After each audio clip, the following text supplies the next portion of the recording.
Well, good evening and welcome to the hungry edition of Sports on Sunset. Happy Easter. I'm James Jericho. I'm Jeremy Paul. And we just got finished watching The Passion of the Christ, and boy did that stir the appetite. A lot of red meat. Oh, that was weak. We're going to talk about a topic in a moment, but before we do, I want to introduce a surprise element to Sports on Sunset.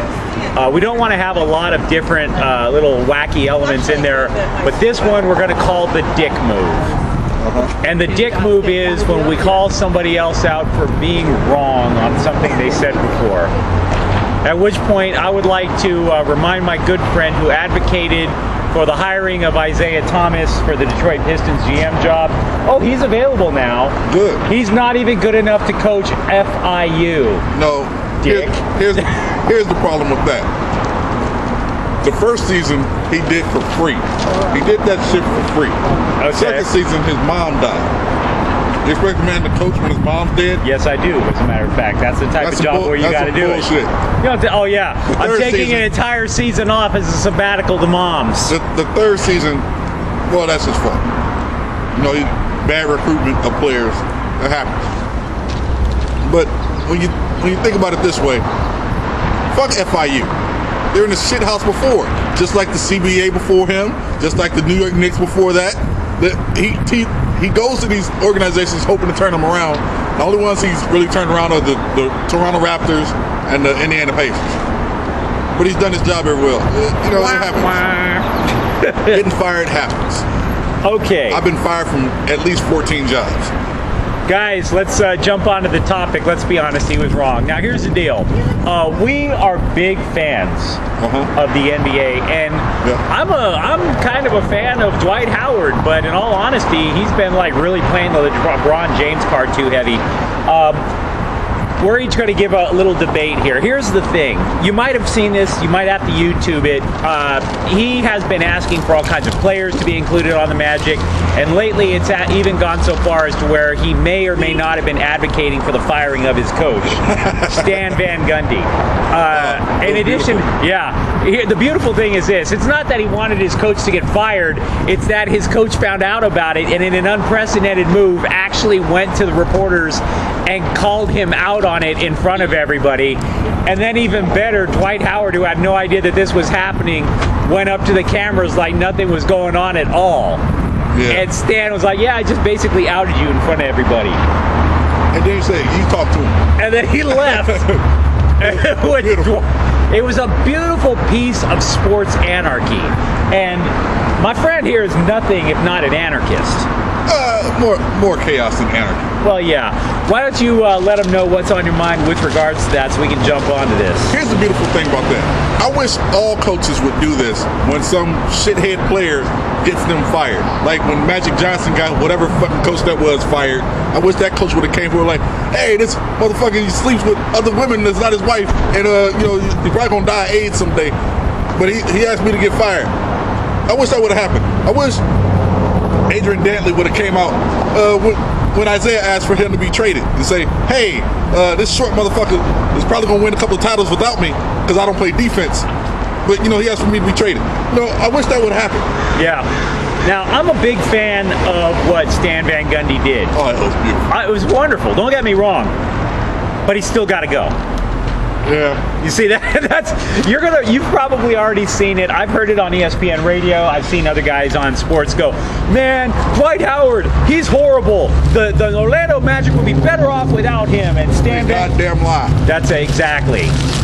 Don't even think for one single solitary moment that the Orlando Magic are better off without Dwight Howard than with him. And unfortunately, if that means you run Stan Van Gundy, you still run Stan Van Gundy. You pull a Tony Dungy and let his ass go. Because here's the thing. There's a number of reasons why this ain't going to, why he has to, first of all, dude, your name is Stan. You would be the first Stan to win anything. There's only 2 other stands I can think of off the. Oh, he only won a batting title. But look, he's the only stand. He's the only stand in our lifetimes. Okay, the only stands I could think of in our lifetimes are Stan, the guy from the Eminem video. Who killed himself and his girl and his unborn kid. But he won. He won. Yeah. And that, of course, Stanley Roper. What? Three's Company. Mr. Roper? Yeah. Okay. He's a winner because he got a spin-off. Mr. Furley. And Mr. Furley wasn't a Stan, I don't think. But either way. But he's a winner. Yeah. Here's the thing. The reason some of you guys are like, no, man, you need a great coach to win. You absolutely do need a coach to win, and you need your players to buy into the coach. I used to be a big fan of how plays would work in sports, whether it be football, the NBA, the NHL, how the clockwork of it. It's a beautiful thing to watch those things develop. But all of that was thrown away when Frank Layden, who used to coach the Utah Jazz, once had a very famous quote, "I would rather have the player than the play." And that is so critical. No play, no matter how well you draw it up. And don't get me wrong, I love a beautifully drawn play. You still need the players to convert. And oh, by the way, if you have an exceptional player, and there's no question in my mind that Dwight Howard is the best center in the game, that's why. In basketball, height and power make right. You can't get away with it. And I'll tell you something, who's happy about this? Who's happy about all this? Who? The Lakers. Yeah, I don't know if they are going to get him, but trust me, there's a big chance you're going to see a Bynum and Howard swap, even though it would probably be almost a push, because I think Bynum may be the second best center, but the Lakers know Howard is the best, and you just don't play around with that, especially in a league like the NBA. Now, you mentioned this about earlier in your rant. I am tired. The reason that this is great, even though Stan Van Gundy has to go, would you at least, Dwight, win a ring before murdering your coach? Magic did. Now, Magic was wrong. Yeah. Don't get me wrong. I mean, can you imagine that meeting? Hey, here's the deal. Paul Westhead, I mean? Yeah, Westhead. Yeah, Paul Westhead, fire him. His offense is too boring for me. What? You mean if we could jump in a time machine 5 years from now, the offense he's running at Loyola Marymount that averages 130 points a game, that's not exciting? Yeah, it sucks. Get rid of him. F it, you won in Philadelphia playing for Kareem. That's the way it went. He proved his mettle before he did that. Yeah. So you got to do something like that. I mean, this whole thing about running your coach, know your role. Because this time next year, Stan Van Gundy will not be coaching the Magic, and Dwight Howard will not be playing for the Magic, and you have just effed over an entire city. If you thought if you're in Orlando, if you thought Shaq screwed you over, you ain't seen nothing yet. So, brother, go ahead, tell them what's on your mind. What's on my mind is it's Easter, right? Yeah. So this is April 7th or 8th? It's the 7th. Oh, the 8th. The 8th? Yeah. Here's the problem with April 8th, beginning of April of anything, of any year. The Masters is on TV. The Masters is a golf tournament. I'm pretty sure people have heard about this. And the reason it's on TV is because Tiger Woods is part of it. What's up, Parker? Tiger Woods is a golfer. People claim him he's at least at some point a decent golfer enough that he's won a shit ton of championships. So this warrants the Masters being on television. Now, the Masters has been on television for as long as I've been alive, I assume. I've never watched the shit because golf is not a sport. I don't care how you push it. Golf, just because a bunch of people do it, it doesn't make it a sport. It's not a fucking sport. Dudes standing around swinging sticks at balls is not a sport. I'm sorry, it's just not. That doesn't mean baseball isn't a sport. I'm saying that golf is not a sport. You have to be able to. These people don't. If they're not jogging of some sort, if they're not jogging, they're not carrying their own bags. They're not doing anything but standing still and hitting a ball to a cup. Just because it makes it difficult doesn't make it a sport. Shitting is difficult. If you ate bran all day, it's difficult. You know, running across the street during rush hour. That's difficult. Just because a bunch of fucking people do it, but it doesn't make it a sport. Me paying attention to you with those two girls with the big asses across the street, that is difficult. Yeah, that's difficult. That is. We're both doing it. That doesn't mean that this is a sport. It's not a fucking sport. Those asses deserve to be on TV. It doesn't make it a sport. Yeah. All right? God. Table tennis. Fine, that's a sport. But it doesn't mean it should be on TV. There's a lot of shit that shouldn't be on TV. You know, I don't want to watch people getting murdered on TV. People getting murdered on TV might be a sport. Hunting is not a sport. Not a sport. Fuck the Masters. Get it off of TV. Put real sports back on TV. Guys, I was originally going to talk about something else, but on the way in to the show today, what happened was there was a pregame show for the San Diego Padres. They were about to play the Dodgers. And the Yutzes have been hyping this across San Diego now for almost a week. Oh, Magic bought the Dodgers. That's great. The biggest local face buying the big local team. Wouldn't it be great if Tony Gwynn bought the Padres? Somebody said that shit? A whole bunch of people in San Diego said that shit. Now look, San Diego is by far the dumbest sports town in the country. I don't care what you say. And here's the latest example why. Stop proclaiming your local athletes as in this emotional estrogen-filled rant that they can just do whatever they want and it's going to work.